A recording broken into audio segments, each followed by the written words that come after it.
Good morning and welcome to Family Jewels. I'm Colton Bartell. And I'm Audie Bartell. And we are both graduate gemologists here at Susann's. And today we're going to be talking about a fairly unknown stone. And it's kind of a shame. It really is. It's a really pretty stone. Its problem is there's not too many places where it's found. And where it is found commercially is not in a good spot either. And it doesn't get very big, or at least it doesn't look pretty very big. Yeah, it's kind of weird.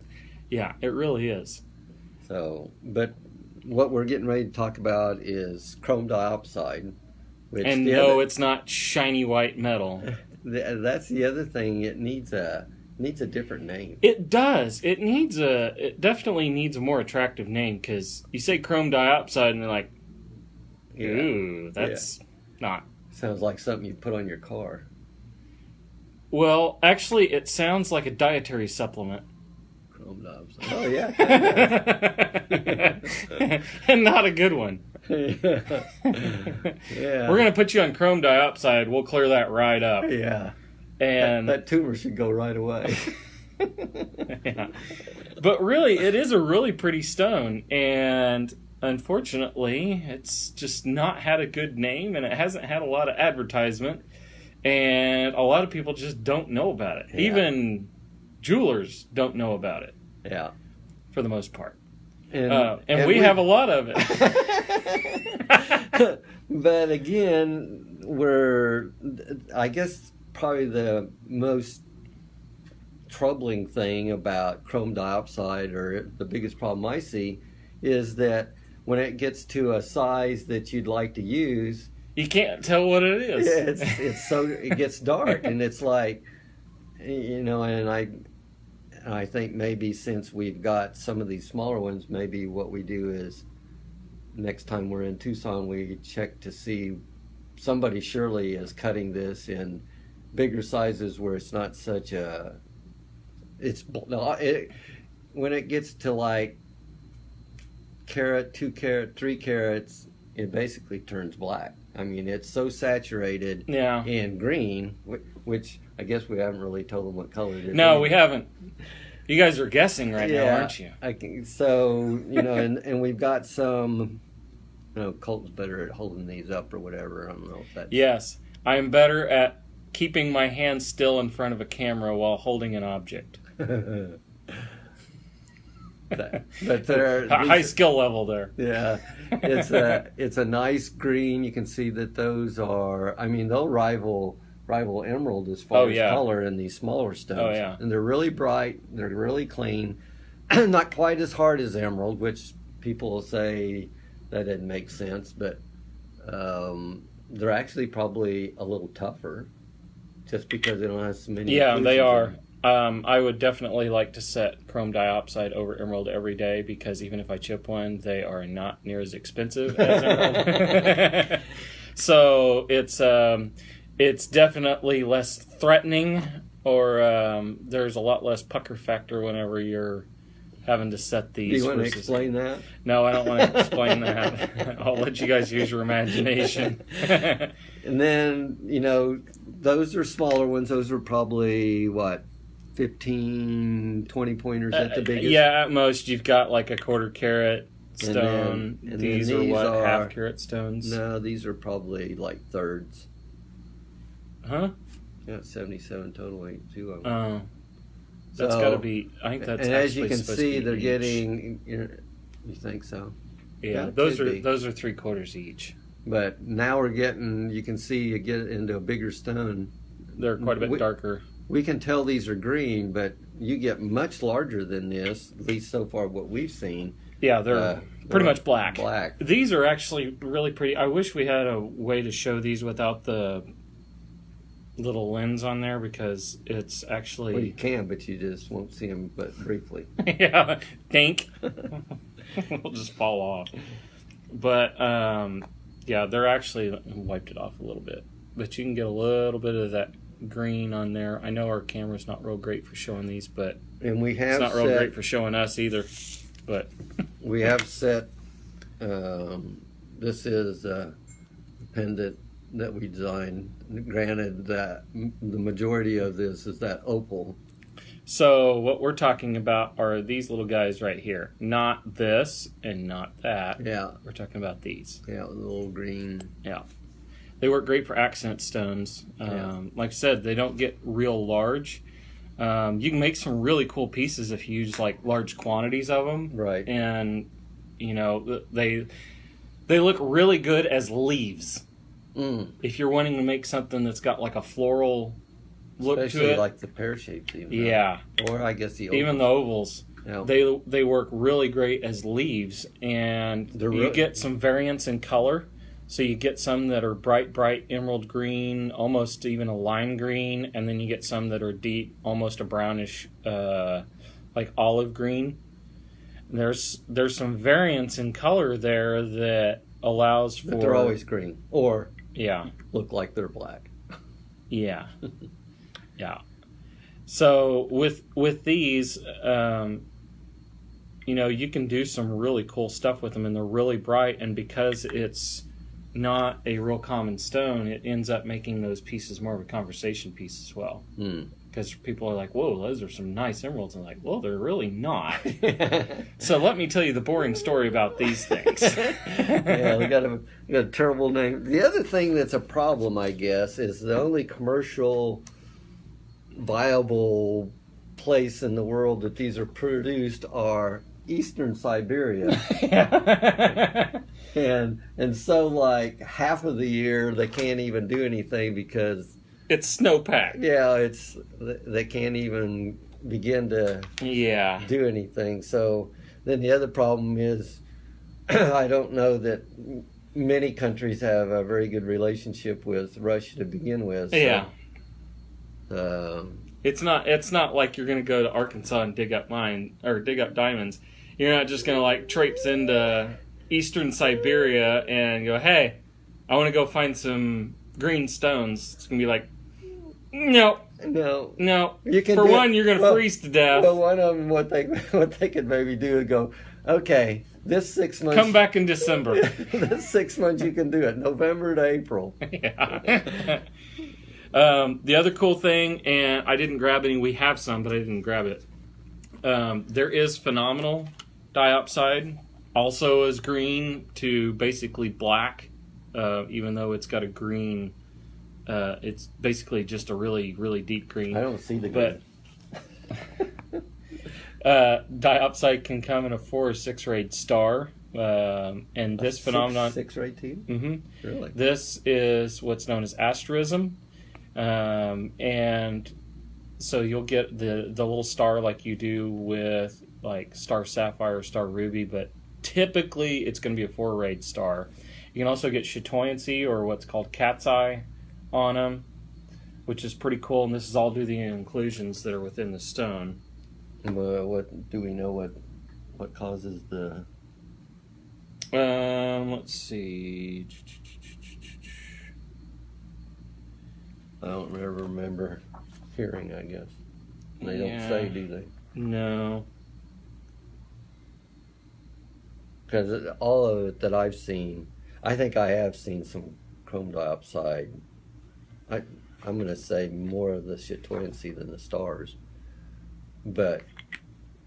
See, I like that. I like how they word this here. So this, I'm going to read this quick little couple line paragraph here about the flop of chrome diopside at this point. Okay.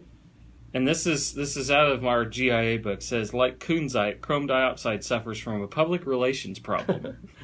It's unattractive and fairly it's attractive and fairly inexpensive, but few people know about it, and like kunzite, its availability is limited. Obscurity coupled with scarcity means that another pleasing, fairly inexpensive gem is destined to languish in the shadows of the colored stone market, waiting for someone to lead it into the limelight. Hey, maybe we can do that. This is its 15 minutes of fame right here. Have we been going that long? Hell yeah. Well, no. But we'll give it a few more minutes. Yeah. Really, I mean, for especially these small stones they're actually they'll rival emerald in color and brightness. Yeah. And, like we said, they're fairly inexpensive. I mean, for any of these stones, these are $25 a stone. That's really, really inexpensive and a really, really pretty stone for pretty much nothing. Yeah. I mean, there's others. If you get, say we're looking at these and these are savrites, you're going to put 1 to 2 zeros behind that, depending on the quality and maybe they need to be a little bigger. Probably not more than a zero. You wouldn't have more than 2. But at least 1 zero behind there. Yeah. And you may or may not have as good of color. Savrites you probably would. Yeah, savrites you would. Emeralds could be wouldn't. questionable. Yeah. So, good morning, Brenda.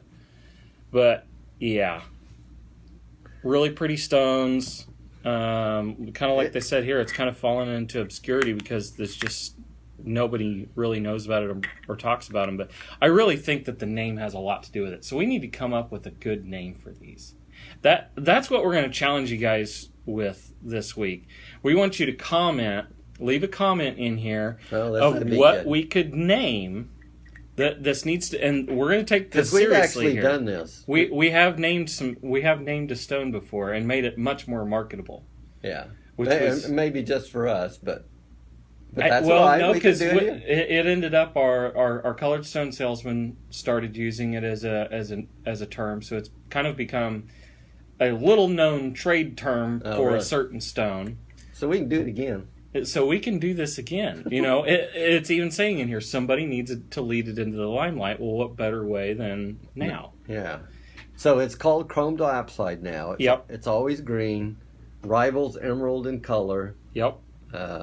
Really bright stones, really pretty stones. So what we want you guys to do, this is going to be the challenge, and maybe we'll bring this up again at some point, and maybe whoever comes up with the best name for this, we'll send you one. Yeah.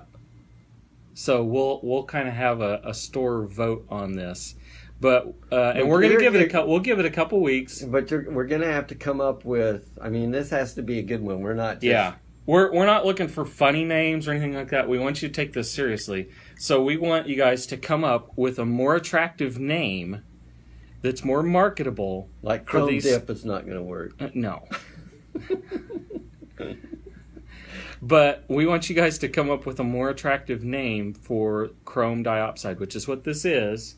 Something that sounds much more marketable. The chrome is actually making the stone green. Yes, because the diopside is basically the material, but what is creating the color is chromium. Right. Yeah. So we want you guys to come up with a name for these that is more attractive, more marketable name for chrome diopside, basically. Just for instance, tanzanite is actually a trade name for zoisite. Yeah.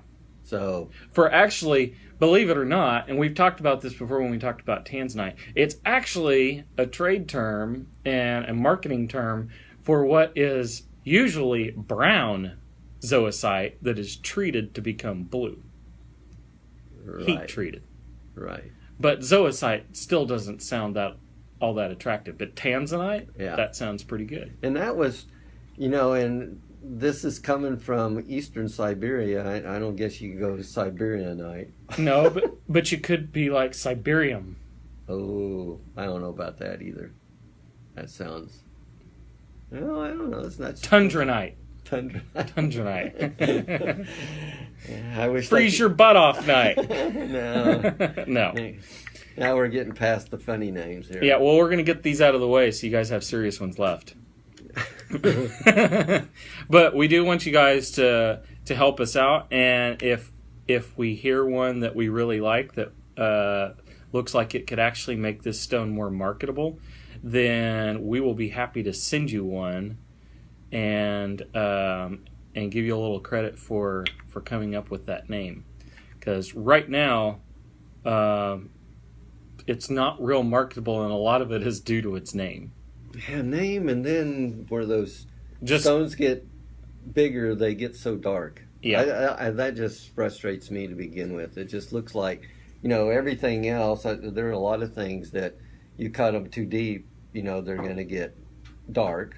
But a lot of stones, they're going to cut deep because they want them to get darker because they're too light. Yeah. These are the complete opposite. Yeah. And so, we're definitely wanting something that's more attractive name-wise to push these because they are really beautiful stones. Yeah, when you tell somebody, like, they look at that opal pendant or whatever, and they go, oh, nice emeralds, and you go, oh, no, it's chrome diopside, and they got that look on their face like, what? Are you just making that up? Yeah, pretty much. So let's make something up that sounds better. Anyway, if you guys have any questions about these or you'd like to see them, please stop by our store. We are at 4226 South Alameda here in Corpus Christi, Texas, in the Town and Country Shopping Center. You can always visit us online at susanns-jewelers.com or right here on Facebook. So Facebook is how they're going to rename Yep. these?